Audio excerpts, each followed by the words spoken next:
Hello students. Next topic हम लोग जो लाइट एंड इट्स करेक्टरिस्टिक्स के बारे में बात करेंगे।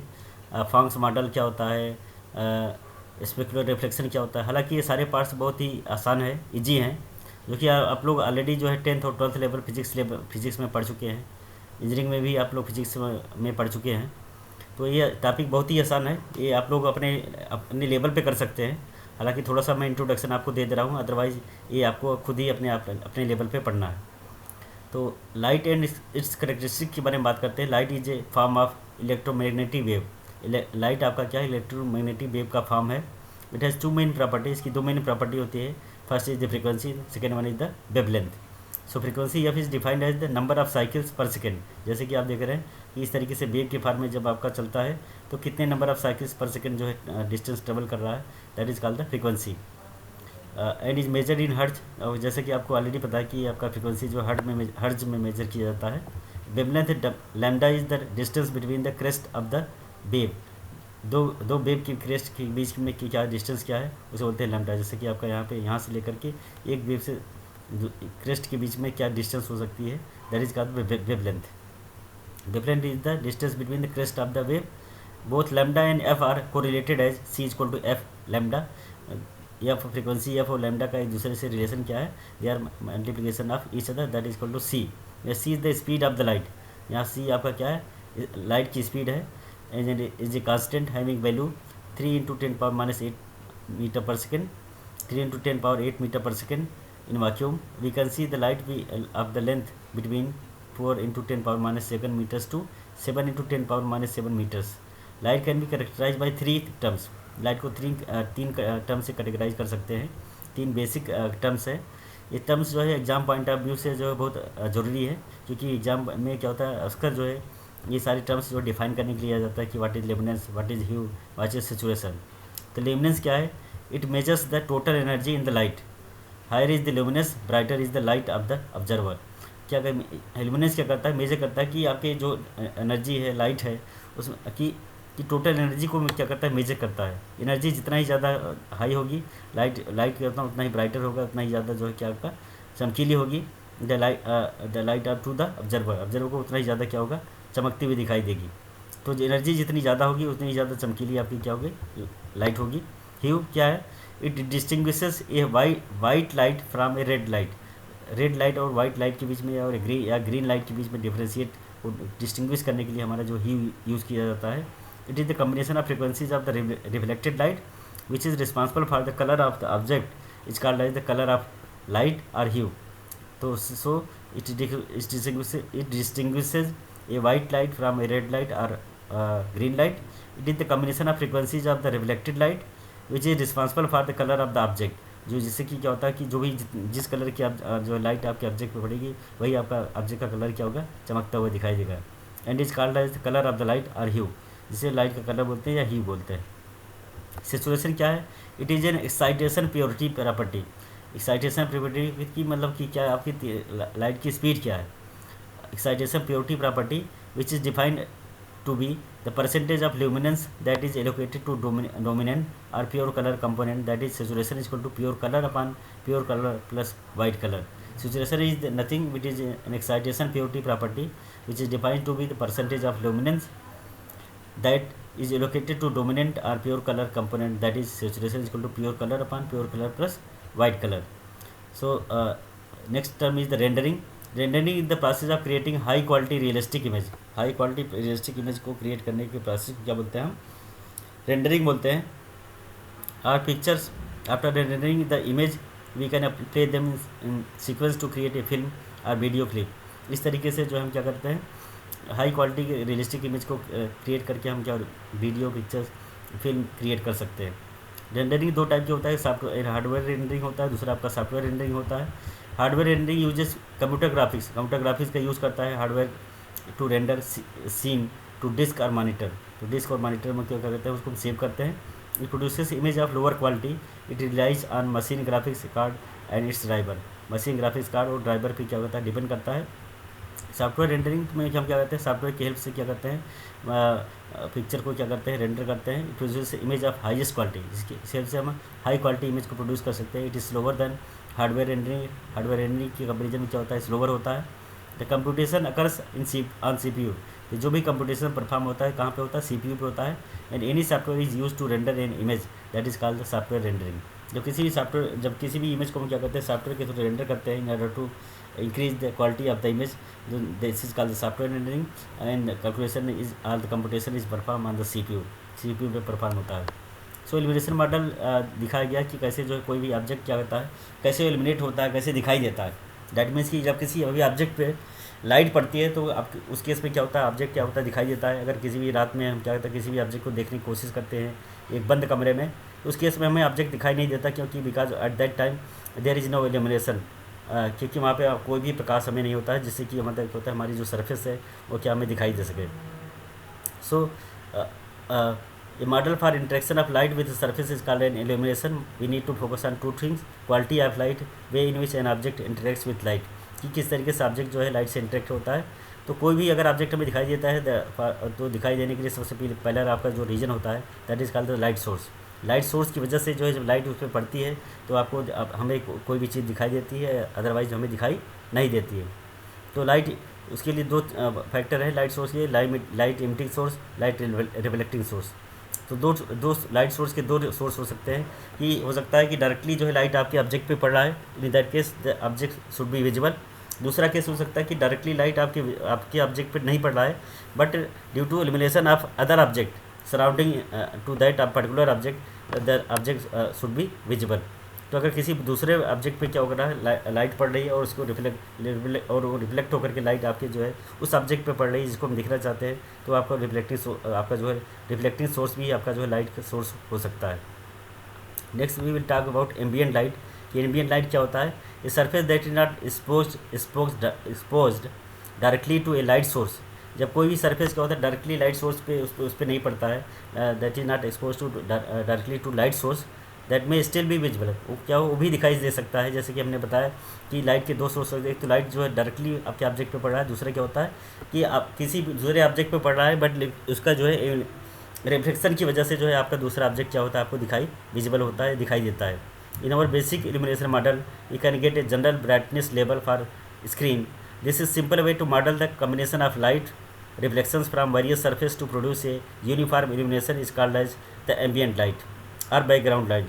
So product of multiple reflection of light from many reflection surface in the environment is called as ambient light. जब so product of multiple reflection, जब किसी पर्टिकुलर स्पेस में क्या होता है मल्टीपल सरफेस होते हैं, मल्टीपल सरफेस पे जब लाइट पड़ती है उनकी रिफ्लेक्शन होता है from many surface in the environment that is called the ambient light. तो जिस प्रकार की जो लाइट एम्बियंट होती है उसे बोलते हैं ambient light. when there are multiple surface and a light is falling on that and due to reflection whatever the situation, whatever the illumination is created, that is called the ambient light. So next is the diffuse reflection. When our object illumination is a ambient light, then illumination is called as diffuse reflection. जब आपका object क्या होता है और object illumination क्या होता है, ambient light होता है, then the illumination is called the diffuse reflection. It is a background light which is reflected from walls, floors and ceiling. when a object is emitted, some part of the light energy is absorbed by the object surface while the rest is reflected. जब किसी object पे क्या होता है light पड़ती है तो कुछ some part of the energy is absorbed by the surface while other parts is reflected, the rest is reflected. The ratio of light reflected from the surface to the total incoming light to the surface is called the coefficient of reflection or reflectivity. The value of r varies from 0 to 1. R is equal to 0 for white surface and r is equal to 1 is equal to for black surface. क्योंकि क्या होता है कि जब किसी white surface पर पड़ता है कि एज इट इज़ पूरी की पूरी लाइट क्या होती है रिफ्लेक्ट हो जाती है, जब किसी ब्लैक सरफेस पर पड़ती है तो क्या होता है उस केस में जो है many pores of the light is absorbed by the particular surface. So radiated light energy from any point on the surface is governed by Lambert's cosine law. Lambert cosine law states that reflection of light from a perfectly diffusing surface varies as the cosine of the angle between the normal to the surface in direction to the reflected ray. जैसे कि आपने जो है reflection की property और reflex किस तरीके से लाइट जो है किसी इंसिडेंट लाइट और रिफ्लेक्टेड लाइट की क्या रिलेशन होता है ऑलरेडी हम लोग फिजिक्स में पढ़ चुके हैं। तो वही चीज़ यहाँ पे कर रहा है कि जब कोई इंसिडेंट लाइट होती है तो रिफ्लेक्ट होती है तो उसके बीच में एंगल बनता है एंगल किस तरीके से यहाँ से बनता है नॉर्मल और लाइट के बीच में, रिफ्लेक्शन लाइट के बीच में। The intensity of reflected light depends on the angle of elimination, क्योंकि किस एंगल पे क्या हो रहा है, एलिमिनेट हो रही है, उसके एंगल पे डिपेंड करता है। When the object is move further from B point it appear smaller mathematically if B is the intensity of light coming from any visible surface, B is the intensity of background light and R is the object reflectivity, then V is equal to BR. The user can set the value of B and R. We can create light or dark scene and point object different shades of gray. Then point source illumination. Point source means light coming from a single point. Light originates at a particular place. It comes from a particular direction over a particular distance. Point source illumination means what is the point to eliminate the what is the source of the light which is illuminating a particular point. Point source means light coming from a single point.